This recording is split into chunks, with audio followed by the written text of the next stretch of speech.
So I was just talking to a friend and he's reading a book about this particular deity, and I asked him, are you a devotee of this deity? And he said, I'm searching. So, we had our conversation, whatever. And later on, when I was taking my dog for a walk, I was just thinking about our conversation. And then I remembered something that I read. This is from this book. It's called God, Man, the Word Made Flesh. This book is so rich, it's going to take me an entire lifetime to actually understand everything that is written. But based on our conversation, I just wanted to share something from this book, and this is from the chapter It, the Eternity of Perfection. A child brought to its mother a piece of ice and asked, "What is this?" The mother answered, "It is ice." Again the child asked, "What is there in ice?" The mother answered, "There is water in the ice." The child desired to find the water in the ice, and it procured a hammer, pounded the piece of ice into little bits, and the warm air soon changed all the ice to water. The child was grievously disappointed, for the ice that the child supposed contained water had disappeared. And the child said, "Where is the ice that contained this water?"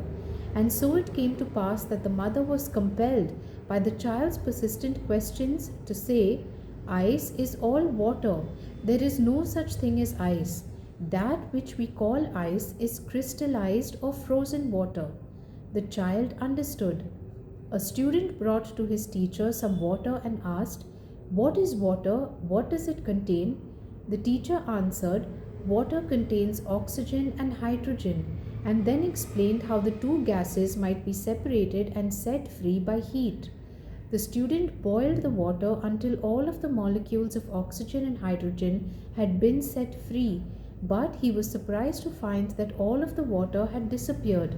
Then the student asked of the teacher, "Where is the water that held the gases that have escaped?" Then was the teacher compelled by the student's persistent questions to answer, "Water itself is the product of oxygen and hydrogen. Water does not contain anything other than these gases. In reality, there is no such substances or fluid as water. That which we name water is a rate of motion set in operation by the union of two parts of hydrogen with one part of oxygen, and of course, the phenomenon disappears when the union of the gases is broken." The student understood. A devout scientist presented himself before God and said, "Lord, what are these gases men call oxygen and hydrogen?" The good Lord answered and said, "They are molecules in the blood and body of the universe."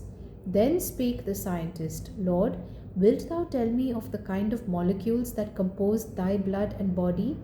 The Lord replied, "These same molecules, gases or principles compose my blood and body, for I and the universe are one and the same." Once again the scientist said, "My Lord, may I ask then, what is spirit and what is matter?" And thus answered the Lord, "As ice and water are one, and the gases and water are one, so is spirit and matter one. The different phases and manifestations cognized by man in the molecules of my body, that is the universe, are caused by the Word. Thus, they are my thoughts clothed with form." Now the scientist felt bold, being redeemed from fear, and asked, "Is my blood then identical with thy blood in composition and divine essence?" And the Lord said, "Yea, thou art one with the Father." The scientist now understood and said, "Now mine eyes are opened, and I perceive that when I eat, I partake of thy body. When I drink of thy blood. And when I breathe thy spirit." So-called matter is pure intelligence and nothing else, because there is not anything else. Pure intelligence cannot progress or become better. There is nothing but intelligence. Omnipresence, omnipotence, omniscience must mean intelligence. Therefore, these terms are all included in the word. Let us adopt a short word that will express all that the above written words are intended to express, namely the word it. I stands for all, the eternal I. T stands for operation, manifestation, vibration, action, or motion. The I in motion is T or crossification, that is the T cross. We say it rains, it is cold, it is all right. What do we mean by it? Who knows? Some say the weather, others natural phenomena. Very well, then, what do you mean by the weather or natural phenomena? Why, just it, of course. It does not progress, it does not need to. It forever manifests, operates, differentiates, and presents different aspects or viewpoints of its self. But these different phases are neither good, better, nor best, neither bad nor worse, simply different shades and colorings of the one and only intelligence. Every so called thing, whether it be animal, vegetable, or mineral, molecule or atom, ion or electron, is the result of the one intelligence expressing itself in different rates of motion. Then, what is spirit? Spirit means breath or life. Spirit, that which is breathed into man, must be intelligence, or man would not be intelligent. Non intelligent substance, which is of course unthinkable, would not breathe into anything nor make it intelligent if it did. Therefore, we see that spirit, intelligence, and matter are one and the same S or essence in different rates of motion. So called molecules, atoms, electrons know what to do. They know where and how to cohere, unite, and operate to form a leaf or a flower. They know how to separate and disintegrate that same leaf or flower. These particles of omnipresent life build planets, suns, and systems.